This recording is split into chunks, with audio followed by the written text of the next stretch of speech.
All right, welcome back to the Elias Macko Show. A new warning about Canada's economy, raising some serious concerns about the country's future. According to new data highlighted by the Canadian Federation of Independent Business, Canada is losing entrepreneurs at an alarming rate, with fewer people starting companies and more business owners heading toward retirement and without succession plans in place. The CFIB says it has a solution, but is government willing to cooperate? Let's find out more. Michel Auger joins us, Director of Trade and Marketplace Competitiveness for the Canadian Federation of Independent Businesses. Welcome to the program.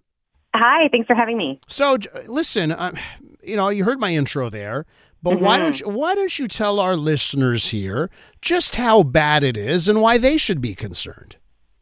Yeah, I mean, what we're seeing from the Stats Can data is that fewer businesses are starting up and more exiting for various reasons. It could be, because they're planning on succession, but we are also seeing insolvencies. We're seeing private equity acquisitions. There's various reasons why businesses are exiting. And one of the big things right now is the current environment that businesses are operating in. It's never been harder to have a business in today's economy than it's been. And when you look at the data too by StatsCan, this is not just a blimp. This is the first time in history outside from the pandemic where exit rates are so high.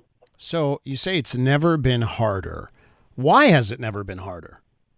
Yeah, small businesses, when you look at the last couple years, even dating back to the pandemic, it really has been a roller coaster of a ride from, inflation, coming out of those lockouts, and now the cost of doing business. And then you add to that all the tariff war with the Canada-U.S. situation that continues to increase its costs, and now the uncertainty with the Middle East.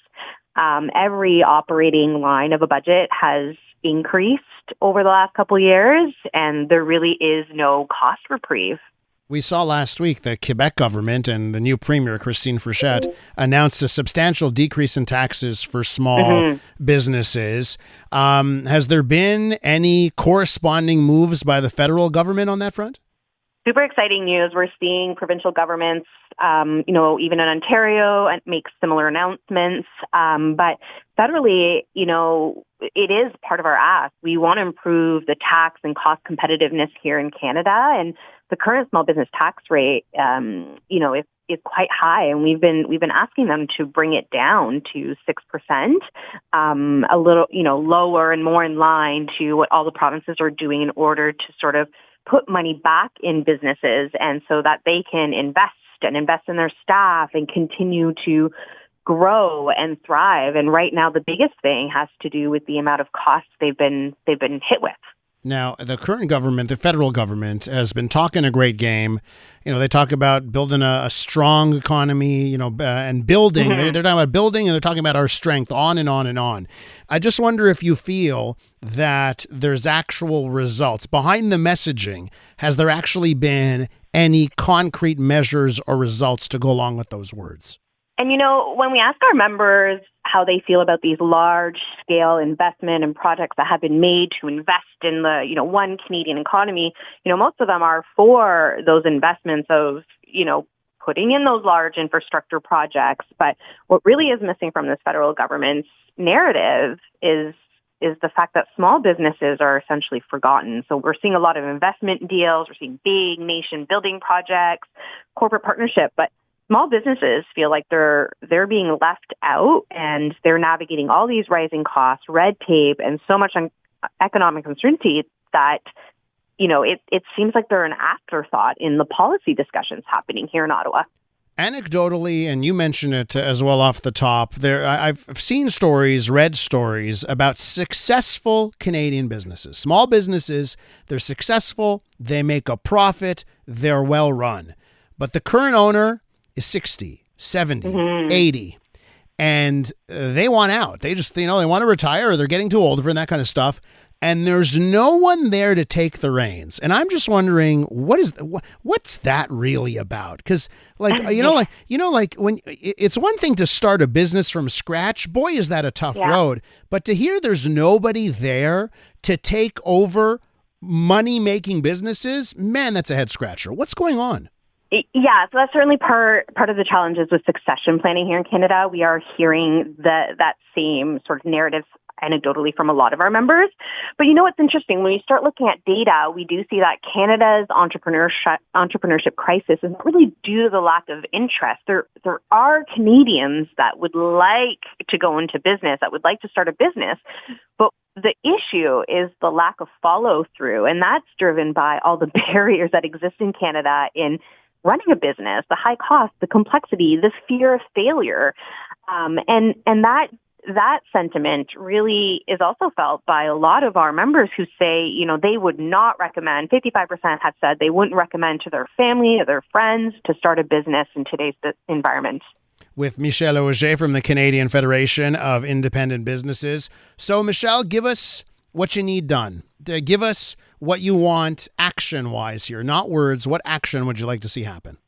You know, from our members' perspective, the focus needs to be on reducing the cost of doing business. We need to cut red tape for small businesses. And, you know, we need to respond to the ongoing transformation of Canada's labor market. It really is a hard business environment. And if the government were to tackle these three areas with a slew of recommendations that we've put through in our reports, we think that it would create an environment that businesses would not only thrive, but they would be able to stay and invest here in Canada and create great jobs. You also want to keep the temporary foreign worker program. I know that's a program that has faced tremendous pressure, and seems like every time there's a bad story, it goes viral on that subject. But why don't you make the case here for the temporary foreign worker program? Because certainly it seems like a lot of the headlines surrounding the program right now are quite negative. Yeah, I think there's a lot of myths that need to be debunked with that program. You know, a very small proportion of small business owners do rely on the temporary foreign worker program. And for those that rely on it, it's often rural communities where there are no other Canadians to do that work. And so that's the, you know, where our members stand on the issue. They want to be consulted in advance of any future reforms with that program. And there is a need. There is a gap where, you know, you're not going to have the Canadian who's living in downtown Toronto move to rural northern Ontario to go work in specialized industries, right? So there is those needs that still need to be protected. Michelle, we're going to have to leave it there. I want to thank you so much for coming on this morning and sharing your thoughts with us. Thank you so much. Have a good day. Yeah, that's Michelle Auger, a Director of Trade and Marketplace Competitiveness for the Canadian Federation of Independent Businesses. This May, iHeartRadio celebrates Asian Heritage Month. Discover powerful stories, vibrant cultures, and unforgettable music. From inspiring podcasts to playlists that span East, South, Southeast, and West Asian artists. We're honoring the voices shaping our world. Listen now on the free iHeartRadio app and at iHeartRadio.ca.